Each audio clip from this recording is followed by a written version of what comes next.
श्रीमद् भागवत से पितरों का उद्धार हो जाता है। तो श्रीमद् भागवत करने से पितरों का उद्धार हो जाता है। भागवत पुराण करवाने वाला अपना उद्धार तो करता ही है, अपितु अपने 7 पीढ़ियों का उद्धार कर देता है। पापी से पापी व्यक्ति भी यदि सच्चे मन से श्रीमद् भागवत की कथा सुन ले तो उसके भी समस्त पाप दूर हो जाते हैं। इसके पीछे एक अद्भुत, एक विचित्र कथा है। तुंगभद्रा नदी के किनारे किसी नगर में आत्मदेव नामक एक ब्राह्मण रहते थे। तो ब्राह्मण बड़े सुशील और सरल स्वभाव के थे, लेकिन उनकी पत्नी धुंधली बड़ी दुष्ट प्रवृत्ति की थी। वो बड़ी जिद्दी, अहंकारी और लोभी थी। आत्मदेव जी के घर में कोई कमी नहीं थी, लेकिन उनकी कोई संतान नहीं थी। एक दिन उन्हें स्वप्न हुआ कि तुम्हारी कोई संतान नहीं है, इसीलिए तुम्हारे पितृ बड़े दुखी हैं और तुम्हारे दिए हुए जल को गर्म श्वास से ग्रहण करते हैं। तो आत्मदेव जी को बड़ा दुख हुआ। सोचने लगे कि मेरी संतान नहीं, इसलिए पितरों के दोष से ही मेरे घर में गाय का कोई बछड़ा नहीं होता और ना ही पेड़ पर फल लगते हैं। संतानहीन व्यक्ति के जीवन को धिक्कार है, वो तो इहलोक परलोक दोनों में ही दुख पाता है। एक दिन सब कुछ छोड़ छाड़ कर दुखी मन से आत्मदेव जी सीधे वन चले गए। 2 दिन तक वन में विलाप करने के पश्चात एक दिन उन्हें वहाँ एक महात्मा के दर्शन हुए और अपने दुख का कारण बताया। तो महात्मा ने आत्मदेव जी को एक फल दिया और कहा कि इस फल को अपनी पत्नी को खिला देना, इससे उसका पुत्र हो जाएगा। आत्मदेव जी घर आए और अपनी पत्नी धुंधली को वो फल दे दिया। धुंधली ने सोचा कि ये पता नहीं किस बाबा से उठा लाए हैं, फल खा के कुछ हो गया तो चलो, संतान हो भी जाए तो उसे पालने में कितना कष्ट उठाना पड़ता है। मैं गर्भवती हो गई तो मेरा रूप सौंदर्य ही बिगड़ जाएगा। तो ऐसा सोचकर उसने वो फल घर में बंधिया गाय को खिला दिया और आत्मदेव जी से कहकर 6-7 महीने के लिए अपनी बहन के घर चली गई। कुछ महीनों बाद बहन का पुत्र लेकर लौटी और आत्मदेव जी से कहा कि मेरा पुत्र हो गया। आत्मदेव जी बड़े प्रसन्न हुए और धुंधली के कहने पर उस पुत्र का नाम धुंधकारी रख दिया। इधर धुंधली ने जो फल अपनी बंधिया गाय को खिलाया था, उस गाय ने भी एक सुंदर से बालक को जन्म दिया, जिसका पूरा शरीर मनुष्य की तरह और गाय की तरह उसके कान थे। इसीलिए आत्मदेव जी ने उसका नाम गोकर्ण रख दिया।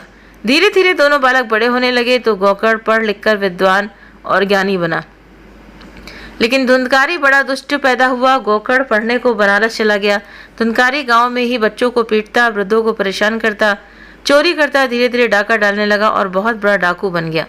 मांस मदिरा का सेवन करता हुआ धुंधकारी रोज मध्य रात्रि में घर आता। आत्मदेव जी को बड़ा दुख हुआ। पुत्र को बहुत समझाया, लेकिन पुत्र नहीं माने।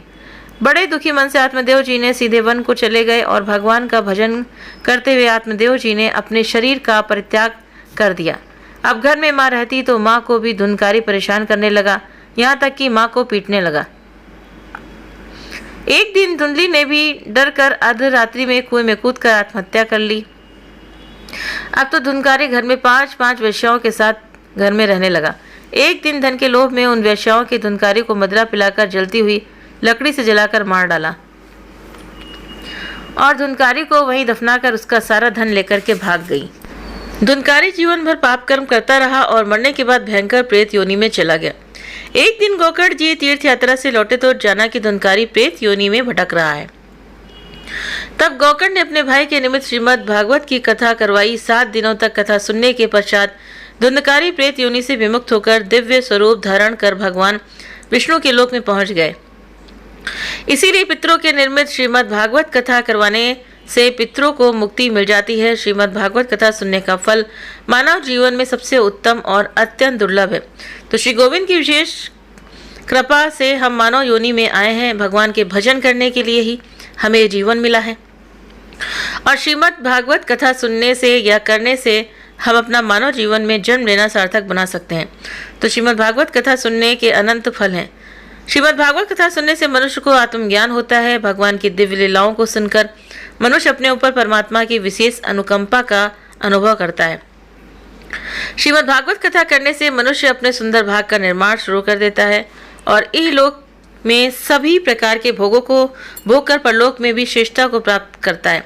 श्रीमद् भागवत कथा मनुष्य को जीना सिखाती है तथा मृत्यु के भय से दूर करती है एवं पितृदोषों को शांत करती है। जिस व्यक्ति ने जीवन में कोई सत्कर्म ना किया हो, सदैव दुराचार में लिप्त रहा हो, क्रोध रूपी अग्नि में जो हमेशा जलता रहा हो, जो व्यभिचारी हो गया हो, पर स्त्रीगामी हो गया हो, यदि वो व्यक्ति भी श्रीमद् भागवत की कथा करवाए तो वो भी पापों से मुक्त हो जाता है। जो सत्य से विहीन हो गए हों, माता पिता से भी द्वेष करने लगे हों, अपने धर्म का पालन न करते हों, वे भी यदि श्रीमद् भागवत कथा सुने तो वे भी पवित्र हो जाते हैं। मन वाणी बुद्धि से किया गया कोई भी पाप कर्म, चोरी करना, छूट शुद्ध करना, दूसरों के धन से अपनी आजीविका चलाना, ब्रह्महत्या करने वाला भी यदि सच्चे मन से श्रीमद् भागवत कथा सुन ले तो उसका भी जीवन पवित्र हो जाता है।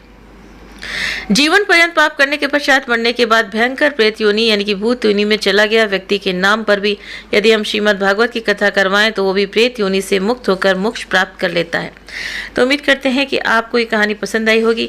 और ये सच बात है कि श्रीमद् भागवत, चाहे आप कथा कराएं या श्रीमद् भागवत गीता पढ़ें, उसमें इतनी ज़्यादा शक्ति होती है कि वाकई में जो हमारे पितर अगर मान लो वो भटक भी रहे हैं, ठीक है, तो उनको ज़रूर से ज़रूर उनका उद्धार होता है और उनको फिर नई योनि मिल जाती है।